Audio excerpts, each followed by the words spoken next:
his Ramadan is rejected. She's telling her boyfriend, don't speak to me for 30 days. When the adhan goes off, at Maghrib time, wallahi, it is as if you can see the shayateen have been released. Dressing to impress on the day of Eid. Going out there, gazing at everything that comes across him. Alhamdulillah Rabbil Alameen, wa salli wa sallim ala al-mab'uthi rahmatan lil-alamin. بعثه الله شاهدا ومبشرا ونذيرا وداعيا إلى الله بإذنه وسراجا منيرا. I'm not going to be long, my brothers and sisters.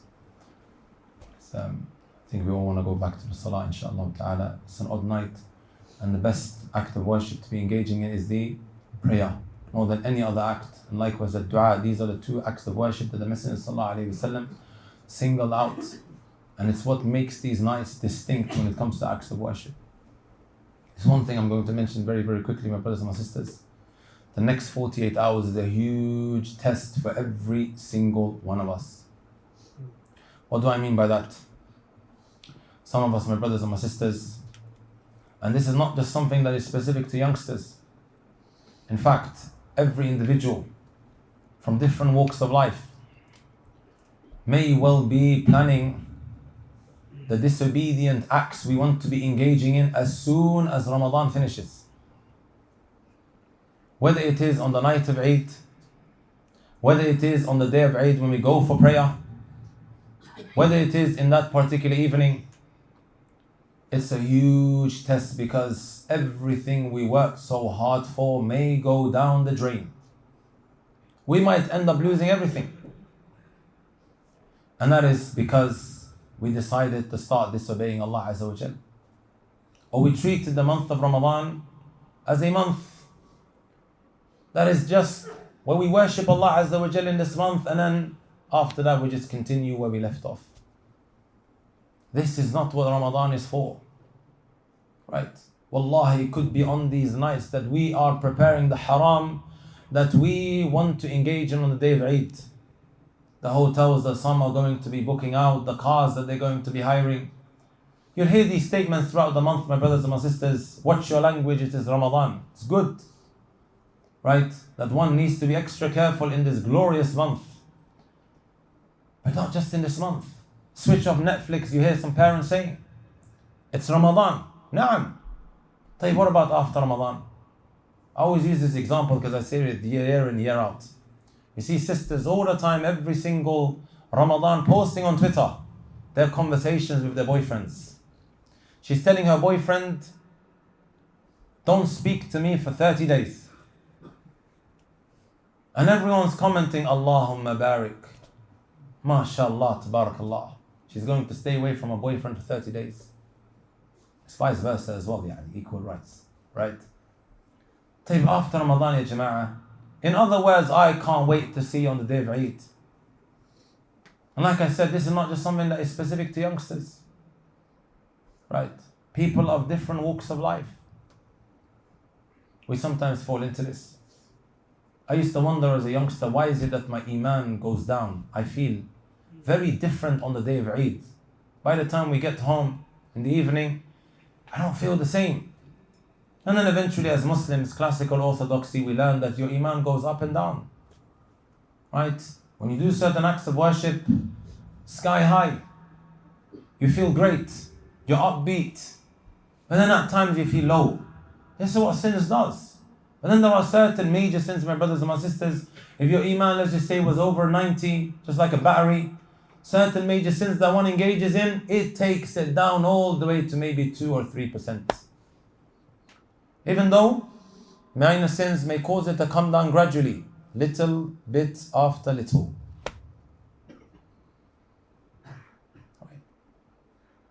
Everything could go down the drain. Wallah, you go to some of these roads in London. One of them is Green Street. I came to know about it last year. I only thought it was Edgware Road and Southall Broadway. But I was told about Green Street last year. Right? When the adhan goes off, at Maghrib time, wallahi, it is as if you can see the shayateen have been released. With how people start behaving. This is not the objective of Ramadan. Right? They say it's easier to tear down a building than to build it. If we were to now build a new masjid, it takes ages. But to tear it down or bring a crane and smash into it, khalas, that building is going to be rubble in a couple of hours. That's exactly what could happen to your Ramadan. Right? Ibn Rajab al-Hanbali rahmatullahi alayhi would say, كيف لا يجري للمؤمن على فراق رمضان دموع وهو لا يدري هل بقي له في عمره إليه رجوع. How is it that one doesn't shed tears? That he's about to now part ways with Ramadan. And he doesn't know whether he's ever going to get a return to another Ramadan. Right? We should be exerting our efforts, doing as much as we can up until the last moment. It might well be then that Allah Azza wa Jalla forgives us. As Hassan al-Basri rahimahullah ta'ala mentioned, and I normally quote this when brothers and sisters start messaging and saying, I had all of these plans, all of these goals, all these objectives, but I didn't meet any of them, and I'm heartbroken, and I'm this, and it's not all doom and gloom. Hassan al-Basri rahimahullah ta'ala would say, أحسن فيما بقي يغفر لك ما مضى. Perfect that which remains, Allah will take care of that which passed.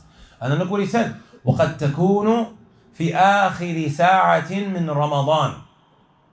Could even be in the last hour of Ramadan. Last hour. But you have to show it to Allah Azza wa Jal. As for the person who's counting the hours until the adhan, so he can go to Green Street and cause a disturbance, not only for himself, for the people around him, you're not asking to be forgiven. Ka'b ibn Malik, he would say, من صام رمضان ويحدث نفسه أنه إذا خرج منه عصى ربه فصيامه عليه مردود. Whoever fasts the month of Ramadan, telling himself, as soon as Ramadan leaves, I'm going to disobey Allah. His Ramadan is rejected. No one will ever say that. None of us here are telling ourselves, yeah, I'm going to, well, I hope. But sometimes with action, that's exactly what we're doing. On the day of Eid, the way we might go out, our sisters, dressing to impress on the day of Eid, with what they end up wearing. The brothers likewise encouraging this, or going out there to perhaps maybe find a spouse, gazing at everything that comes across him. Tell me I'm wrong. It's an opportunity, huh? Day of Eid. Sufyan al-Thawri, you know what he would say? This is Amir al-Mu'mineen, from the Atba' al-Tabi'in, the Imam of Iraq.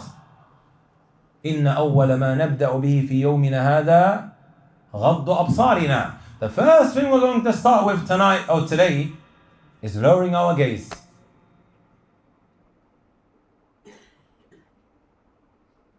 And one of the other righteous, Hassan ibn Sinan, I believe his name is, you know when he came home from Eid Salah, you know what she said to him, his wife? How many beautiful women did you look at? How many beautiful women did you look at? He said to her, Wayhak, woe to you.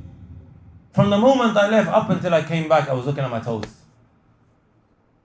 And they knew the kind of impact that it could have on your Ramadan and your heart, most importantly. That's why they're behaving like that. This is in their time. Forget about now, guys. Right? Like I said, next 48 hours, it's a huge test. Huge test of what's going to be the end result of your Ramadan. These are signs to give you an idea of where your hard work went. I'm not saying, by the way, my brothers and my sisters, that you have to be miserable on the day of Eid. I never said that. Do you think people of religiosity, imams and sheikhs, and they sit at home feeling miserable? La. Messenger sallallahu alayhi wa sallam said it's a day of eating and drinking. Hunna ayyamu aklin wa shurb. Days of eating and drinking. Go to the restaurant, go and enjoy yourself in the halal way. I enjoy myself as well, wallah. I have fun. Right?